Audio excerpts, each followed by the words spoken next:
Good morning. My name is Malcolm Young. Welcome to the forum. It's such a blessing to see all of you here today. It's a really, really timely topic that we have today.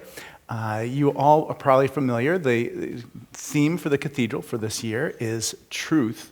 And it's been very interesting. Last week we talked about water in California and in the arid West. And the last words that the person said, who was our guest, Maurice Hall, he said, the most dangerous thing for the environment is disinformation. I thought that was a very interesting thing. The biggest environmental challenge is truth. So we're very fortunate to have Sasha Abramsky today, who's a journalist who has recently written a book called Jumping at Shadows, The Triumph of Fear and the End of the American Dream. I've enjoyed reading it, and it's given me a lot of food for thought. I was just telling Sasha that he's footnoted quite frequently in my sermon for today. Sasha, when you were a child, what are some of your memories of fear when you were growing up? Like, what were you afraid of? I was afraid of lots of things, but no, I mean, when you're a kid, you're afraid of just the normal things that kids are afraid of. So, monsters under the bed or whatever that might be.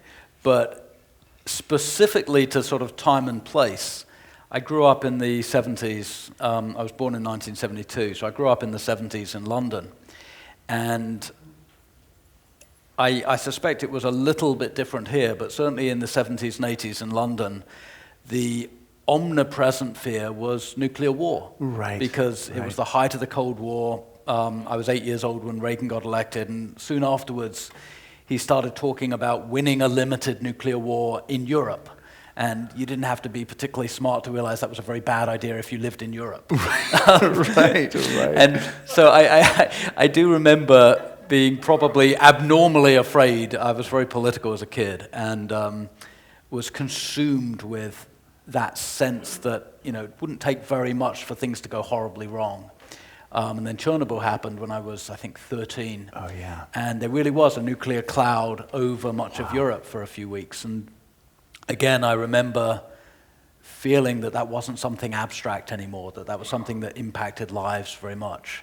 It's hard to explain to young people today just what that felt like, that feel of just imminent nuclear destruction. Yeah, it's strange, because I teach journalism at UC Davis, and I'm always looking for different ways that I can tell a story or different ways I can use other writers to illuminate perspective, for example. And one of the books that I have my students dip into is Hiroshima by John Hersey. Right.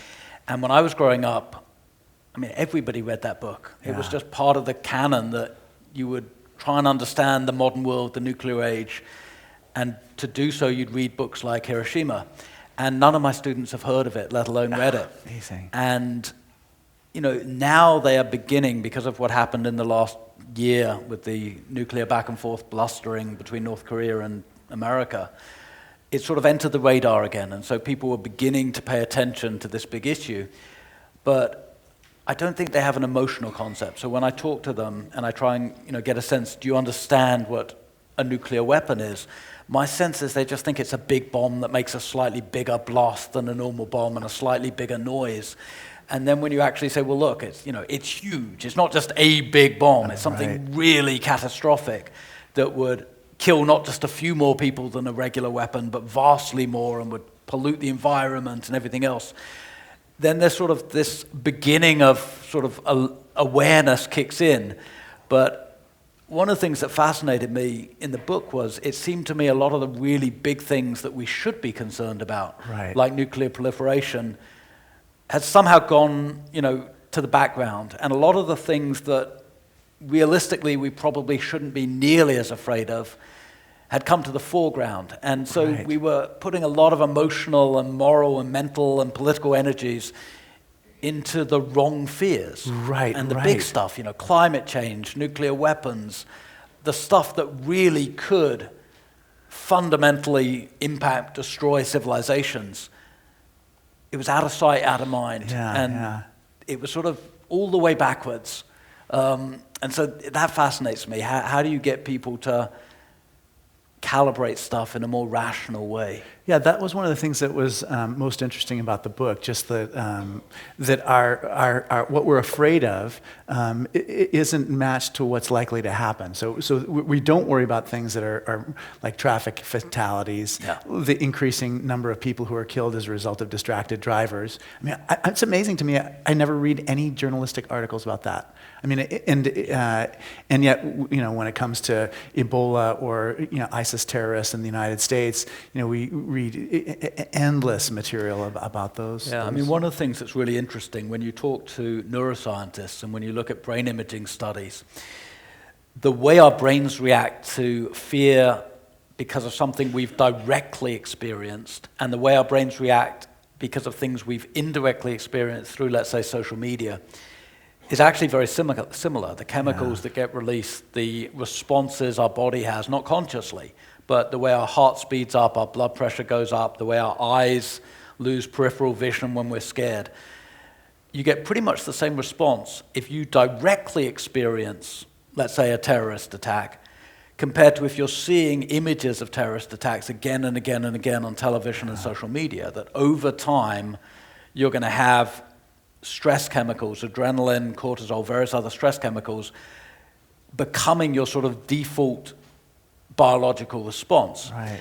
And again, the thing is, oftentimes what we see on social media or on local news, it's the exception, not the norm, almost definitionally. Right. If everybody in America was vulnerable to Ebola on a daily basis, it wouldn't make the news headlines. Right. It's precisely because it's so abnormal that when a few people in America did contract Ebola after having gone to West Africa to deal with the epidemic there, and I think it was 2014, it was that abnormal state of affairs that captivated everybody's attention.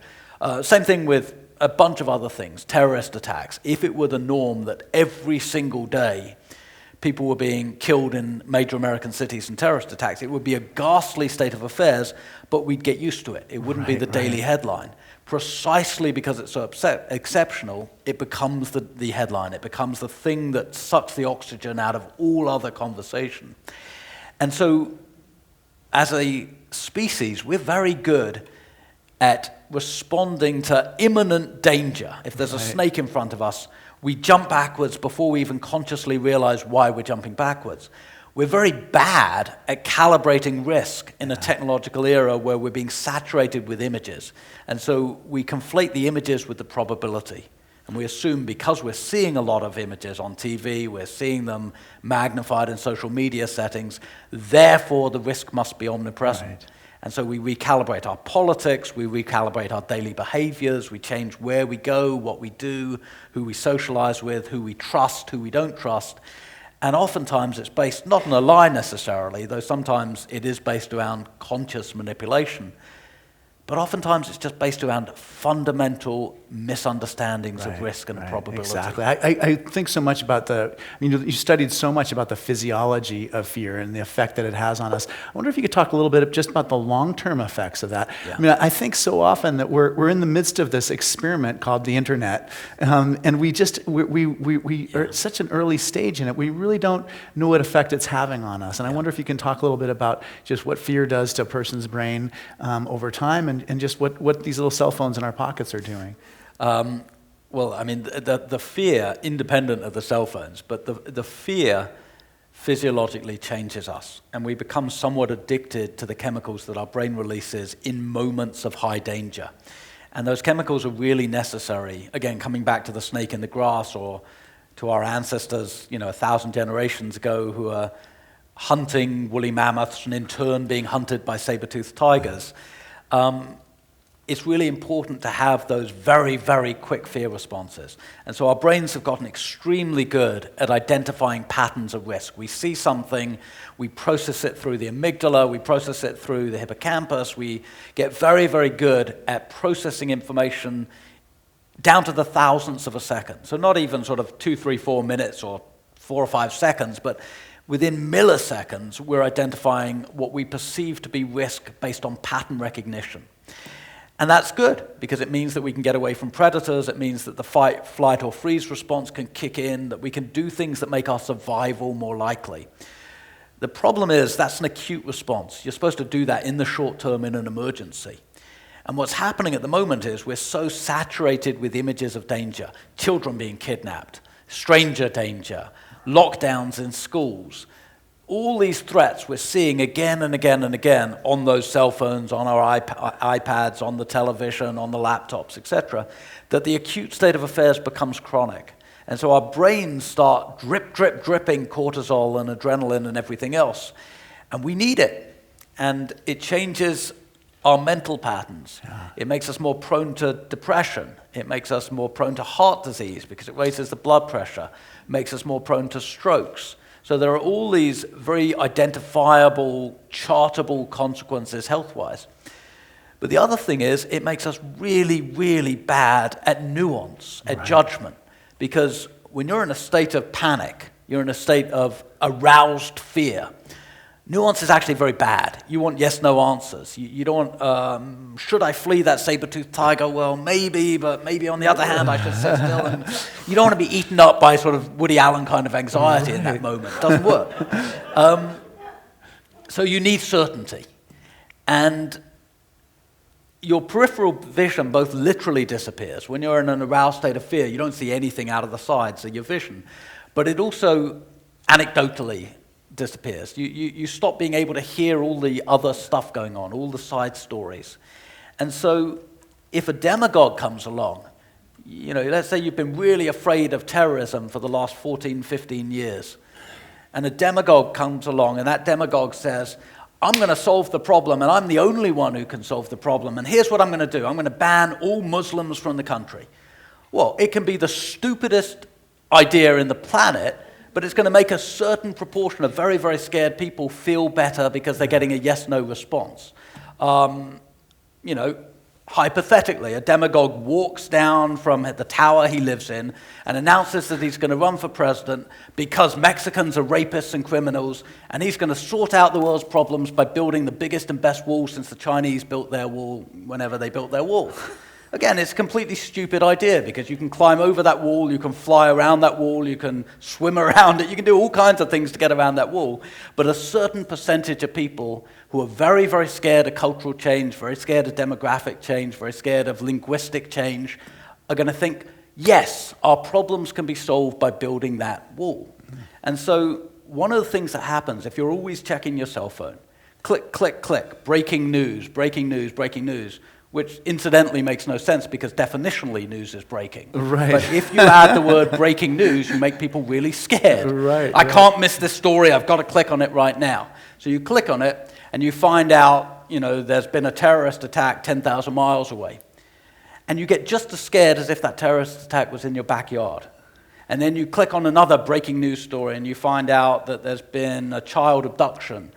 And again, it might be all the way across the country, but it makes you much more nervous about your children. And click on another breaking news story and there's been a school shooting, which is a horrible, horrible thing, but it's anomalous. So you have that, that's like the first level of it. So then you have this hypothetical person in office, and then you have the articles about, the dissolution of democracy as we know it. You have the articles about just corruption, foreign manipulation, the articles about, almost like the response to that initial. So how does the cycle just keep intensifying, or do people just get too exhausted to be able to Well, my theory on this is that it does reach a breaking point, and that's just my hunch, that at a certain point you can take it so far and the system either breaks, or the alternative is people eventually tune out and they realize that they're being manipulated and that, maybe they need to slow down, analyze stuff a bit more. You talk about the cell phones, and it's a real problem that we've got a generation of young people now for the last 7-8 years who've regarded the smartphone as the norm, as an extension of their brain almost. Yeah. And so you see them walking down the street. Nobody's looking around being curious anymore. They're clicking. Right. Why worry about hitting them? Well, yeah, and I worry about hitting them, not least because, unfortunately I'm also clicking on my phone. But it's a real problem. You go on the underground, on the subway in New York, or the London Underground in London, and 10 years ago, everybody was reading a newspaper or they were reading a book. And now everybody's playing games on the cell phone. And, part of me worries very much that in that era, it becomes increasingly hard to work out what's rational, what's irrational, because you just get swamped with any and every fake news story, any and every manipulated news story. You get bots sending you stuff from Russia. You get all kinds of stuff going on. So part of me is very pessimistic about where this is heading. But the other part of me thinks that time and again, humans over the centuries and in different places and times have confronted a cultural crisis. And it's oftentimes resulted in a sort of swan dive for a while, and we go down into this deep, dark place and then somehow work out a way back up. And, Martin Luther King talked about this arc of justice, this arc of progress. And, maybe it was naive, but I do tend to believe that there is this arc of progress in the long run, that you can go in all kinds of weird, strange diversions, and you can get catastrophically bad leadership elected at times, and you can have really bad things happen because of that. But eventually, maybe after a lot of heartache and a lot of bloodshed and everything else, but eventually people work out a better path. Well, what is the role? It's so great that you're an expert. In journalists, how is journalism adjusting to this? Of all the fields, I think it may be the one that's just, has the most potential, and at the same time is most at sea because of these huge changes. Well, one of the dangers is that paid journalism becomes increasingly difficult to maintain. So that old model that you'd have a newspaper, and the newspaper would be funded basically by advertising, and that money would then be fed into an independent editorial system, which would have a firewall between the advertisers and the newsroom, and you could fund news gathering and news distribution that way, has died. It's died for all kinds of reasons, but not the least of which is Craigslist makes advertising in newspapers redundant, and eBay makes advertising in newspapers redundant. The old models of funding newspapers have dried up. And so you have these news organizations struggling to deliver news, but with less and less funding revenues coming in. And so one of the consequences, and you see it, I live in Sacramento, and they just had yet another round of layoffs. The Sacramento Bee, and what terrible. they do is they get rid of the senior journalists. So a lot of my friends who've worked there for decades, they get laid off. And they get laid off because they're the ones who have higher salaries, and they have higher salaries because they've spent a long time working and acquiring expertise. And so you get younger journalists who don't have that beat area of expertise trying to cover everything. And you have fewer journalists trying to cover more. And one of the consequences is you get cheaper stories. So you get stories that sort of provide the instant headline. And we saw this with local news a generation ago. One of the slides away from serious news coverage was the rise of very competitive cable news systems at a local level. And the tension there was, well, we need to get these stories, but we need to do them cheaply and quickly, because otherwise we're going to be beaten by the competitor. And so we do a cheap story, and the easiest cheap stories to do 20, 30 years ago were crime stories. So suddenly we got saturated with these stories about rapes and murders and home invasions, and turned out actually in the early 90s the crime rates were going down. But for about a 10, 15-year period, most of the population thought the crime rate was going up. And it wasn't because they were stupid, it was because they were being told by local news, which was where they trusted to get their information. They were being told the crime rates were omnipresent. Yeah, so that's interesting to think of, like technological changes changing journalism, which changes public perception, which ends up with mass incarceration. That was one of the things I kept thinking about too. Is just what does fear mean for people of color, for minorities? You were talking a little bit about just the physiology of fear in recognizing patterns. What happens when you're the part of the pattern that scares people? Well, I think it's a really interesting question, because you've got a not exclusively but largely white majority driving a fear-driven politics around crime, around punishment, around immigration, around terrorism, around demographic shift. And then, as you said, you've got these other populations which bear the brunt of that fear. Right, exactly. So if you're an African American living in a poor neighborhood, you know that you are disproportionately at risk of being hurt by law enforcement, maybe killed by law enforcement, especially if you're young and especially if you're male. If you're Latino in this country, you know that you've got a disproportionate likelihood of getting stopped in an immigration raid. Or being dragged off a bus in front of your kids and demanded to show your papers. And in the Trump era, there's a terrifying likelihood that if anything is wrong with those papers, even if you've lived here 20 or 30 years, you're going to be yanked into a detention center and a deportation process is going to be kicked in against you. If you're Muslim, you know you are disproportionately likely to be profiled by the police, to be harassed at a border, at an international border, to not be able to get on an airplane, or if you do get on an airplane, to really find it hard to get back into the country, and so on. All these things are the norm now for large parts of the population. And I think, you're saying physiologically, mentally, what does it do? Probably a very similar thing to that fear that's coming from the other side. What it means is that for different reasons, large parts of the population are going through their daily lives in a state of aroused fear. And in that state of aroused fear, it's very hard to focus on anything other than the fear or anything other than survival. So it impacts your energy levels. It impacts your ability to get and to keep jobs. It impacts your ability to interact fruitfully and peacefully with your community and with your family members. Because when you're under that kind of stress, your judgment's off, your behavior's off, your response mechanisms are off. Everybody at some point or another is stressed.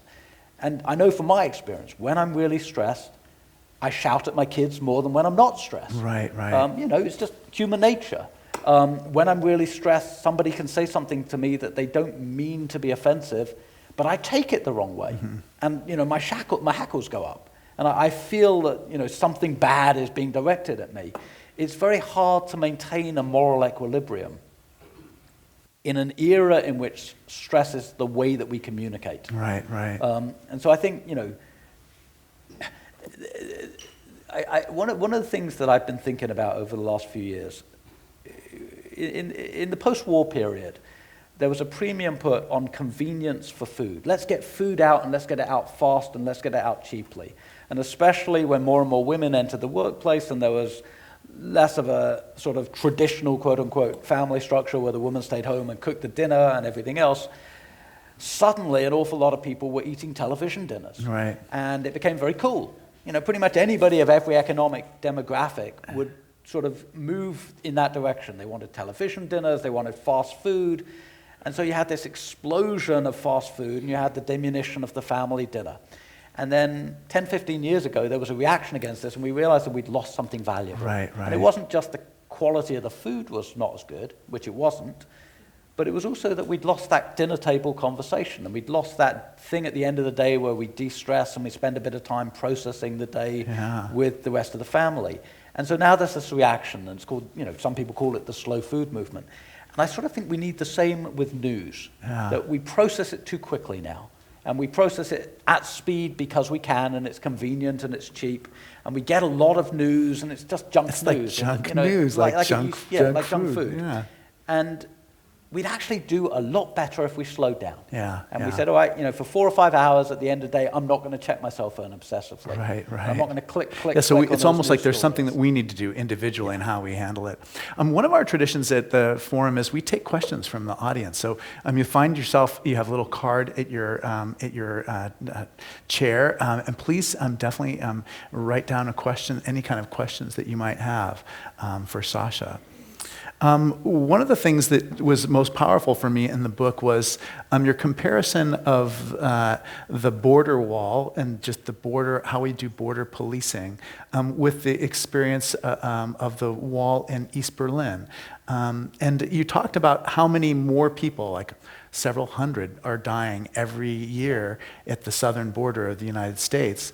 And that in the entire time of the Berlin Wall, there were never more than 100 people who were shot by East German police. Yeah, one of the things that I'm wrestling with in this book is how we construct or don't construct empathy, how we see the world the way other people see the world. And so at the height of the Cold War, the Berlin Wall becomes this symbol of oppression. And it was a horrific symbol of oppression. And America and Britain and France and the other Western powers did a very good job of using that as a sort of way of showing the hypocrisies of the Soviet system, this system that claimed to be this grand humanist experiment, but was failing so miserably that the only way it could keep people in was by a wall that was guarded by lethal force. And so it was a legitimately terrible symbol of oppression. But when you look at the numbers, in any given year, it was a mere handful of people who died trying to cross that border. And if you now fast forward, the Berlin Wall fell 29 years ago, 1989. If you fast forward to the conversation we're having today about the wall in America, first of all, the wall being talked about, we already have fencing for 700 or 800 miles of that. So it's not that we're going from nothing to everything. But they're talking now, if this $25 billion funding ever comes through, of a wall that would stretch essentially for between 1,000 and 2,000 miles, that would be multi-level, that would be as impermeable as possible, that would take up vast amounts of human resources. And we know from what's already in place the consequences of that, which is lethality. And it's not necessarily that people are being shot dead on the border wall in the same way they were in Berlin.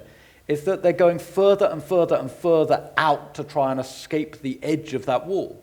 So people are going through increasingly deadly parts, especially of the Arizona desert, the area near Tucson, where in summer the temperature gets up above 120 degrees. And so you have these groups of migrants being smuggled through by coyotes. The coyotes don't really give a damn about the well-being of the migrants as long as they're getting paid. And the migrants themselves are woefully ill-prepared for desert conditions. So they're going through in usually flip-flops or plastic sandals or very flimsy sneakers that get penetrated by cactus.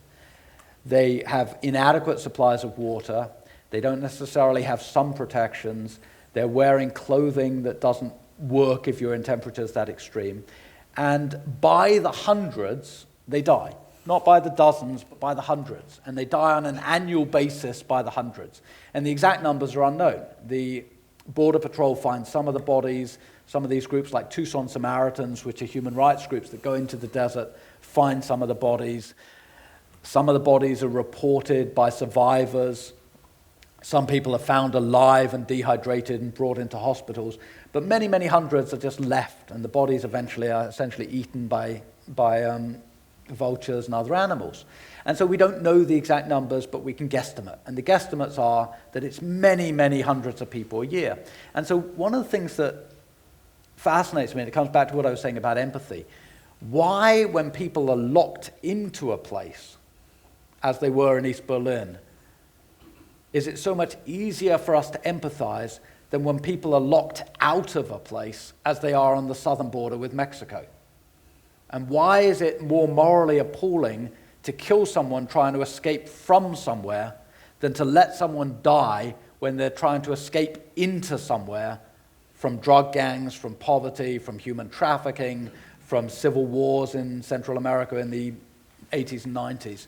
And I don't have an answer to that, but it's something about the way we process danger, something about the way we process risk that has allowed us to empathize with the East Berliners in a way that we do not, as a country, empathize with people from Mexico and Latin America who die in the desert in Arizona or in California or in Texas. You know, I mean, one of the things I had a friend of mine who was in the office this week, and he was talking about just kind of the failure of 20th century positivism, that we would figure everything out, that everything would be rational. And I wonder if you could talk a little bit about, I mean, there are elements with regard to fear that are just fundamentally irrational. And it's just like they're things that we're never going to get to the bottom of it. But I wonder, did you think a lot about reason and fear and how those are related? I mean, it's not just, there may be some remedies for our unreasonable fears, but is there an element of it that's always going to be mysterious or unreasonable? You know, I think there is. And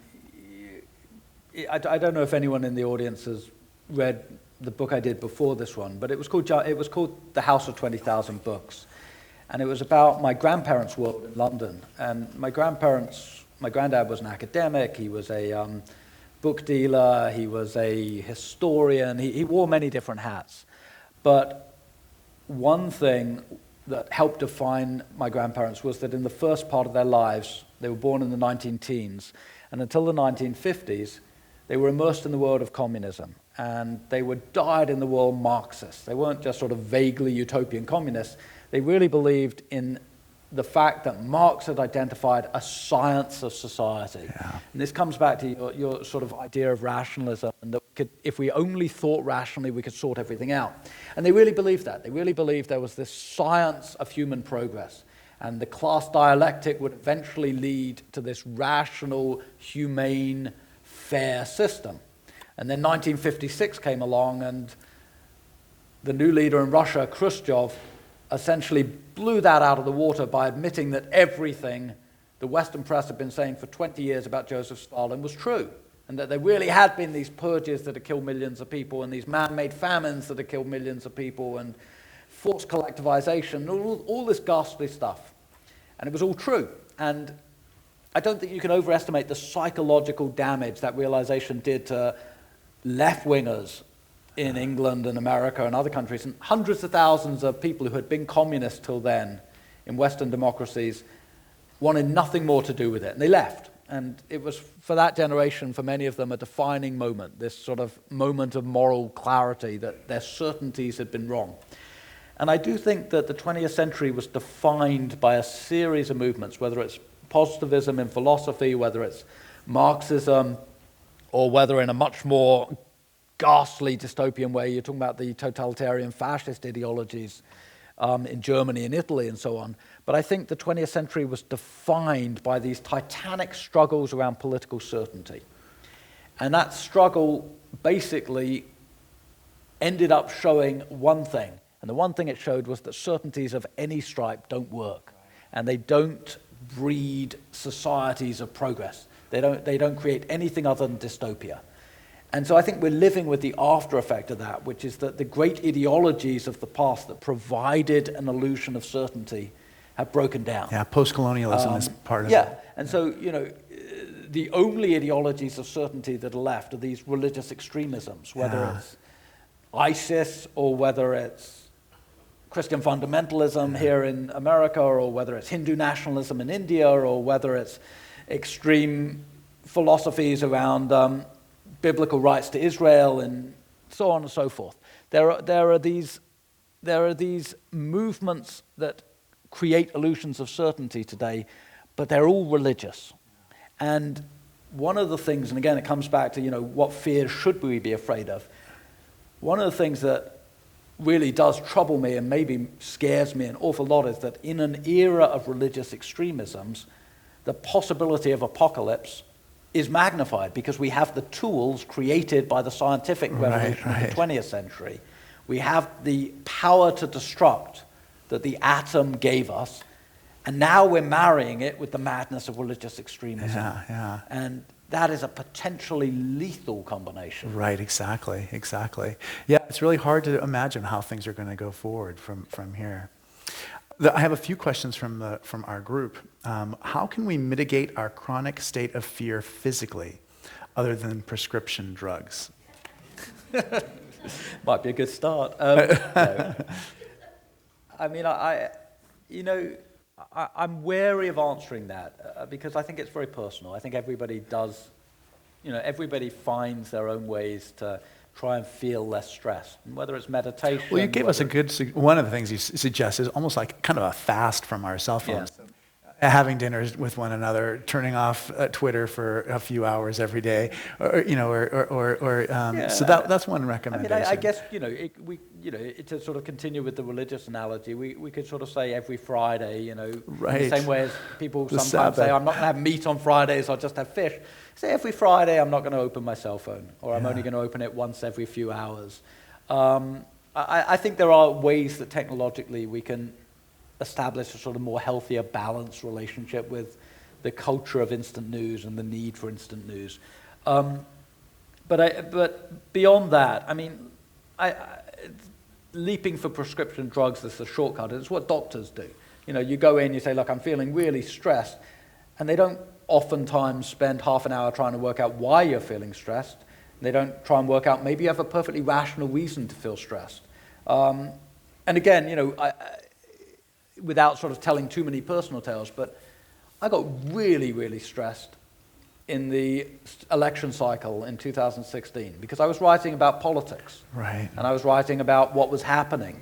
And unfortunately or fortunately, I'm a fairly decent political observer at this point because I've been doing it for a quarter century. And I could see this train wreck unfolding. I was going to these caucuses and I was hearing the most awful things being said by people who were voting for Trump. And I could see it all unfolding. And I got really, really stressed. And I went to the doctor a few times and he didn't have any interest in why I was stressed. He just wanted to give me some pills, which I didn't want to take because I didn't think those pills were going to make the political world any better. And, if there had been a Soma pill that would have made Trump go away, yes, I would have taken it. But, so I think, the over-reliance on prescription drugs to deal with very big issues is, to me, worse than a cop-out because it leaves intact all of the problems that are bigger than the individual. But that said, you as an individual, me as an individual, we do have to survive these moments. It doesn't benefit everybody if we just all say, oh, the world is so terrible, I'm going to be stressed and it's my right to be stressed. So I think, listen to music, meditate, read books, read non-current affairs books. I mean, do whatever it takes to, in some ways, get beyond the moment. But I don't think there's a one-size-fits-all answer to that one. Do you feel that online forums increase or decrease this sense of fear, i.e. reddit.com, comment sections, etc.? Is there a way conversation can bring more truth and accountability to this sense of fear in news? How so, or why not? It's a great series of questions. I think online forums can be good or bad. There's nothing inherently pushing them in one direction or the other.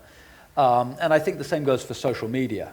It's tempting to look at all these stories about Facebook that are in the news at the moment and say, oh, social media is an unmitigated disaster for the culture and we'd all be so much better off if we went back 10, 15 years and got rid of social media. And the thing is, that's not quite true. Social media is bad if it's used badly, but it's wonderful, for example, if it helps you whip up a relief operation in the wake of a hurricane, or if it gets medical equipment out to an epidemic center quickly, or if it links up refugees with people willing to house those refugees. So I think, like so much about technology, social media is a mixed blessing. The second part of the question was about... Yeah, is there a way conversation can bring about truth and accountability to the sense of fear in news? Yeah. I think one of the... And again, whether or not this occurs online or in venues like this or just workplace conversations, wherever it might occur, one of the things that's most important at the moment is what I was talking about at the beginning of the conversation, a better understanding of risk and probability. Because what we do at the moment is we calibrate our fear both to the frequency with which we hear about something and also to the ghastliness of the thing in question. So Ebola, again, being a case in point.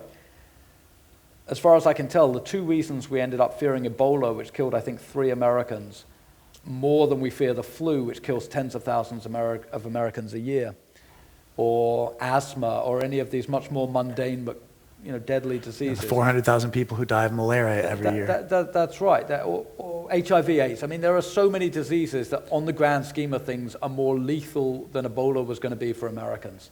But the reason we feared that was, number one, it was getting a ton of not necessarily very nuanced news reporting. And number two, it was about as ghastly a way to die as anyone could imagine. Yeah. So that confluence of the amount we were seeing combined with the innate nastiness, I think, made us very afraid. The same thing would be sharks. How many people in this audience, when they were younger, saw Jaws? One of the things about Jaws is it made a generation really scared of swimming in the ocean. And that's because sharks are really scary. That great white shark in Jaws is as terrifying as you can get. But when you actually look at risk, you're far more likely to die as a consequence of being bitten by a mosquito or as a collateral damage consequence of one of the diseases you pick up from ticks. Far more likely to die, but it's harder to make a gruesome movie about ticks.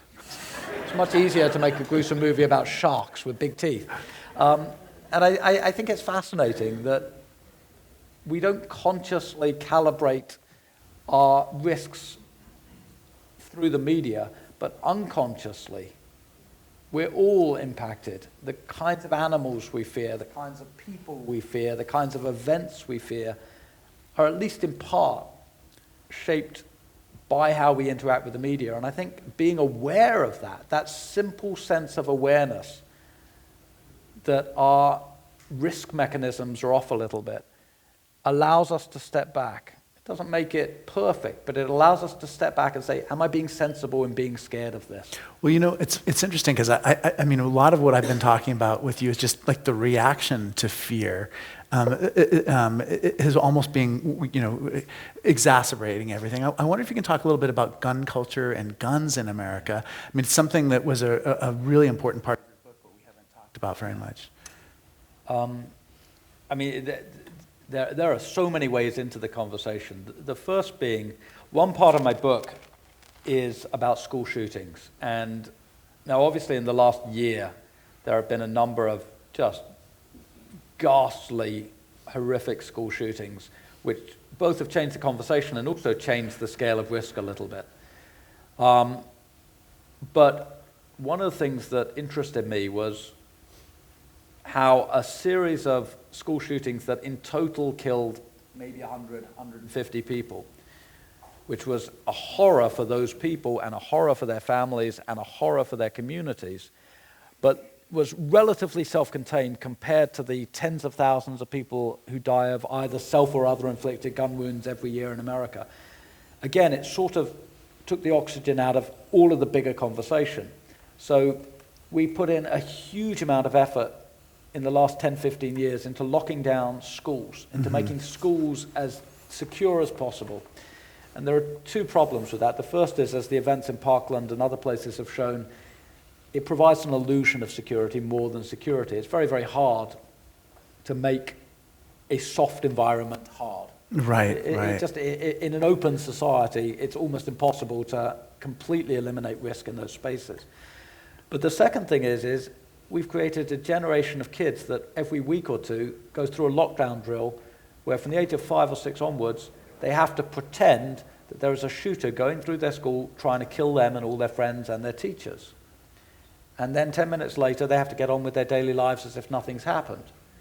Now, there's a psychological consequence to that, which is that you've got a generation of kids now who may be suffering the equivalent of PTSD because every couple of weeks, they're being put through a lockdown environment where they have to imagine their own death or their own attempt, someone trying to kill them.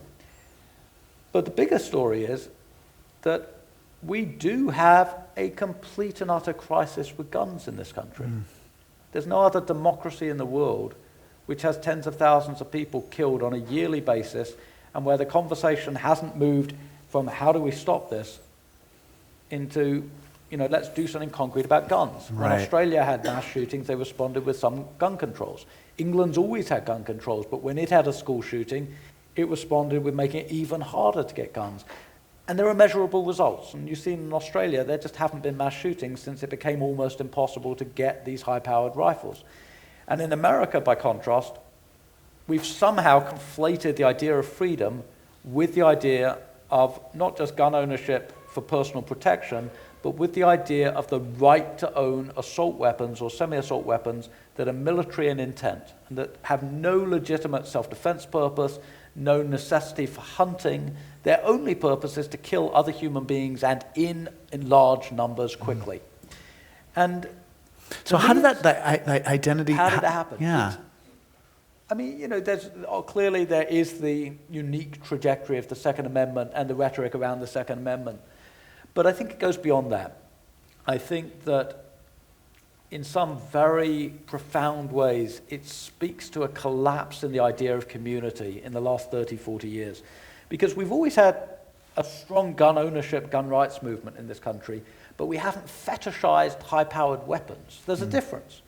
We've always had this notion that, if you live in a rural area, maybe you want to have a gun that you can use to protect your home or protect your farm animals. We've always had this notion that We need the right to bear arms in case the government becomes so tyrannical that we're going to need to recreate militias. And, that's probably an illusion at this point, because anyone who makes any move to have an armed insurrection against the government's going to clamp down on them in about 2 minutes. So that probably is an illusion. But even assuming that's legitimate at this point, it's the fetishization of high-powered weapons that's so devastating. And I think it really does, it speaks to the fact that we now distrust everybody. That's our default. That in a country or a community or a culture where we trust people, when we're walking down the street and we assume the best of people. Right. We have neighbors and we assume the best of people. We have colleagues and we assume the best of people. Well, then you don't spend a lot of effort working out how to carry open or concealed carry weapons to work every day. Right. But in a society where you fear everybody else, and it comes into, why do we fear and all these things we've been talking about. In a society where everybody is a potential enemy, well, it's a sort of Mad Max vision. And at that point, it makes perfect sense to arm yourself to the teeth. Because you're kind of waiting for it all to fall apart, and then you're going to survive. Right, because you met with the people who were the doomsday preppers. I met these people who were stockpiling vast amounts of weapons in case society collapsed, in case there was an environmental collapse or a nuclear attack or a terrorist attack that was so devastating the electric grid went down. And they're kind of waiting for it and prepping for it, and they think that if it doesn't happen, nothing lost, but if it does happen, well, they have their 30 or 40 weapons and their thousands of rounds of ammunition, and that will make them safer. It will allow them to survive the apocalypse. And if you've got a sizable percentage of a population actively planning and preparing for the apocalypse, it becomes sort of self-fulfilling at some point. Yeah. How does the opioid crisis and the legal... Oh man, I can't read this. Just medicating the anxiety. So this is about medication, the opioid crisis, legalization of marijuana. How are they all connected to fear?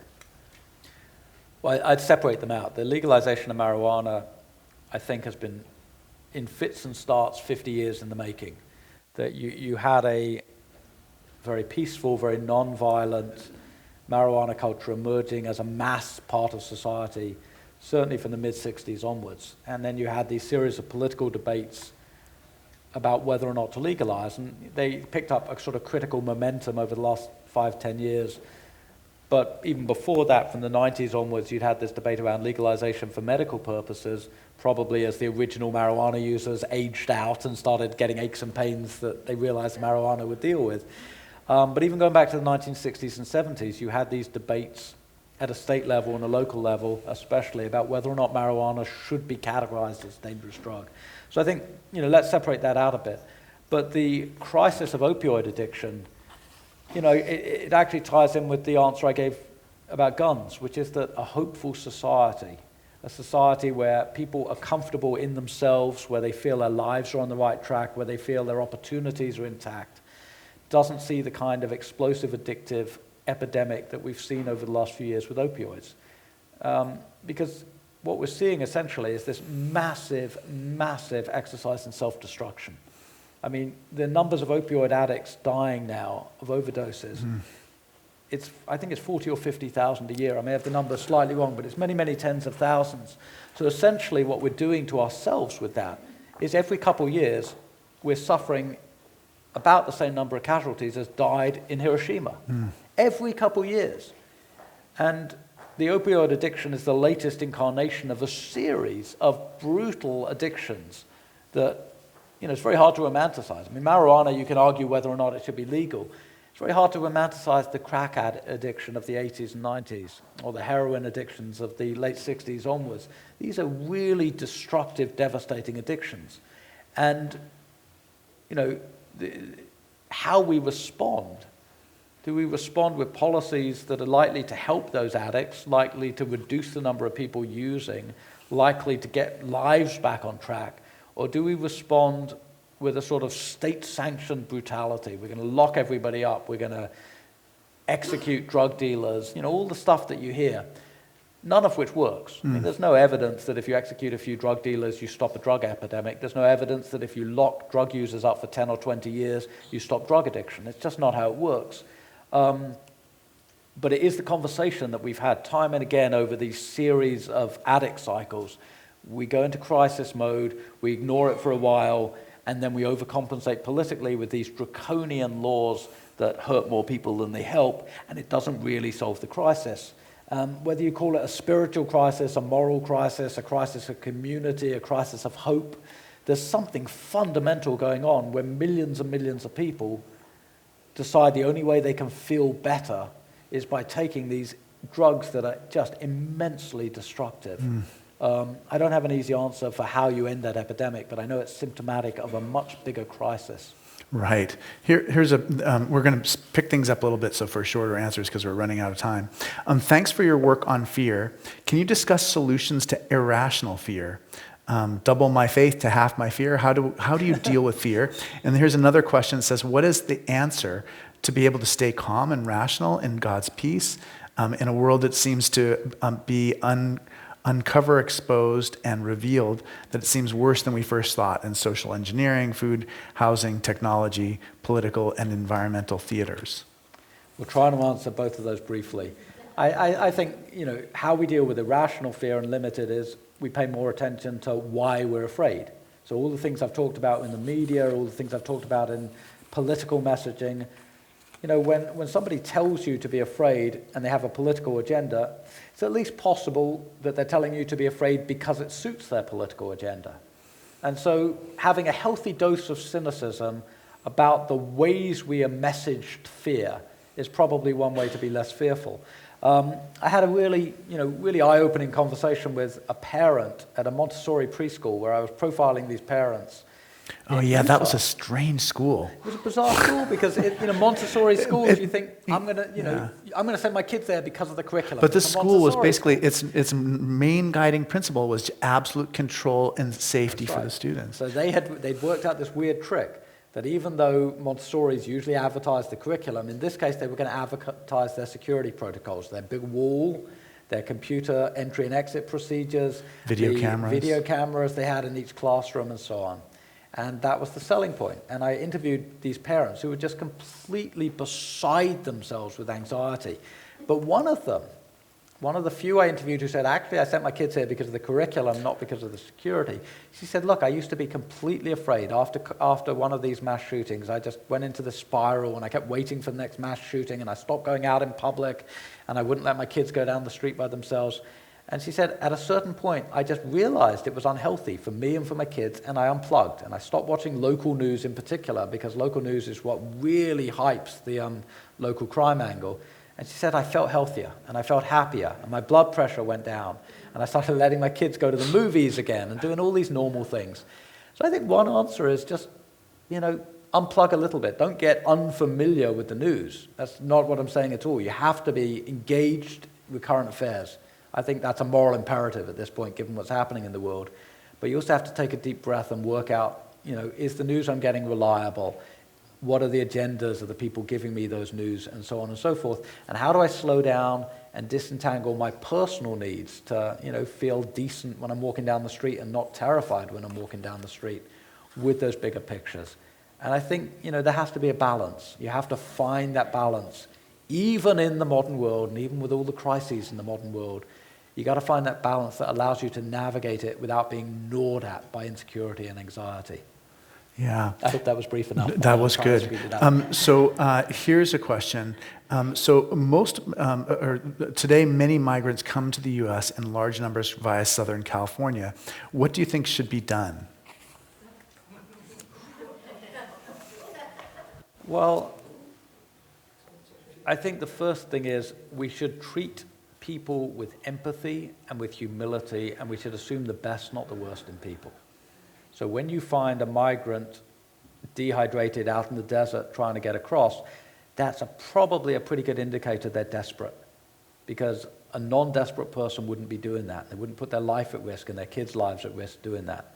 So the first thing is I work on the assumption that there's an awful lot of desperation out there, an awful lot of things out there which, even if they don't formally qualify somebody for political asylum, people are fleeing real things, whether it's poverty, whether it's drug gangs, whether it's whatever, the consequences of NAFTA and the breakdown of farming in southern Mexico and so on. There are real things people are fleeing. So that's the first thing, is that everybody should be treated with decency and their stories should be listened to. But it is a complicated problem. And I know there are some people who advocate absolutely open borders and so on and so forth. I think it's very hard to imagine a world, even if I'd want to imagine a world. In the real world, it's hard to imagine a complete negation of border controls. And if one assumes that countries have that right to determine the level of border security that they have, if they have some right to determine who comes into the country as a visitor or who comes in as a migrant and so on, as long as that's part of the conversation, we are going to have a southern border and we're going to have border control. And I guess what I would say is those border control, when they arrest people, should follow the same guidelines that I was saying at the earlier part of the answer, is they should treat people with respect. That doesn't mean they have to let anyone and everyone into the country, but it does mean that there should be a minimum of violence on that border. It does mean that the security protocol should be humane. It does mean that parents and children should not be separated, which is now happening, according to the New York Times. 700 kids have been taken from their parents at the border. And that's criminal. It doesn't matter whether or not those people are coming with papers or not. Separating families like that is an absolute crime. And so I guess my answer is that unless you have walked in somebody else's shoes, you do not fully understand what those people are going through. And when you see desperate, poor, dehydrated people in the desert, the obligation should be to help, it should be to respect, it should be to treat humanely. Yeah, one of your suggestions, you're talking about a $25 billion wall, right? That's what we're talking about. And you basically recommend economic development in the places of origins of the people who are coming as being a better investment on... If you think of what $25 billion could do in terms of feeding people, in terms of providing education to people, in terms of providing jobs to people, in terms of building up local community infrastructures in Honduras and El Salvador and all these other countries that have been shattered, not exclusively by American policy, but in part by American policy over decades of civil wars in the Cold War, of funding of military dictatorships, of restructuring of economic systems away from helping the poor. When you think of all of the responsibilities that we as a wealthy superpower have for so much, not all, but so much of what's going on in Latin America, our backyard. Yes, if we have $25 billion to spare, which is give or take roughly $100 per man, woman, and child in this country. If I said to you, you got no choice, you have to give me $100 now, I would hope that however begrudgingly you gave me that money, that you'd be less unhappy if I then turned around and fed people and housed people and educated people than if I turned around, piled all of your money up into a huge pile and burnt it, which is essentially what the wall is. It's a complete and utter waste of money. Forget the morality. It's just a waste of money. Yeah. Brilliant. Would you please record a slow news podcast and let us know about it? I'll give you a quick answer. If you invite me to do a slow news podcast on your podcast, I will happily do it. Oh, great. Yes. But we have our next step. Just looking back, I feel like the things that we missed the most were the story that you told about the police brutality. That was such a big part of the book that I just didn't think we covered very much in our conversation. Just how dangerous it is to be a person of color in America. But as we wrap things up, what is the most important thing for us to remember about our encounter with you and what you've learned at dedicating so much of your life to understanding fear? Well, what you take away from this, I don't mind what you take away from my conversation, but what I hope you take away from the stories in the book, again, is that lives are complicated, and when you oversimplify, you fear. That when you see somebody who looks different, they look dark-skinned, they look whatever looking Muslim looks like, they look Muslim, they look different, they look somehow threatening to you because you've been told that that particular demographic is threatening. I would hope that when you read those stories, whether it's of the man that you were talking about just now who was yanked out of his car by police on a dark night and beaten to within an inch of his life, or whether it's the young boy in a school in Texas who brings a school experiment to school and is arrested for being a potential terrorist, that when you read these stories, you realize you're reading about individuals, not caricatures. Because it's much harder to fear an individual. It's much easier to fear them if you reduce them to a stereotype or you reduce them to a caricature. When you realize they're flesh and blood like you and me, and they have the same dreams, the same hopes, the same chemicals that are released when they're afraid, then they become real. And so I guess, if you take anything out of this conversation or the book I've written, it's that importance of looking at the world through other people's eyes, walking the world in other people's shoes. Well, great. Thank you very much. We have so much to learn still in the middle of our internet journalist experiment, and it'll be fun to follow you as you go along and draw more conclusions. Appreciate it. Thank you. Next week, we'll be talking to the psychologist Daphne Demarneff, and she is talking about her new book, The Rough Patch. She's a very interesting person. She says that when a 2-year-old is being a 2-year-old, or a teenager is being a teenager, we understand that that's what you're like when you go through that stage of life. But we're very dismissive of midlife crises. And so she's talking about how can we understand those midlife crises and address them. And she's going to be a very interesting guest. You're welcome to join us for the 11 o'clock service upstairs. Please make a gift of whatever you can afford before leaving today. And thank you so much, Sasha, for coming down. We're so blessed to be able to talk to you today. Thank you for the invite. Yeah.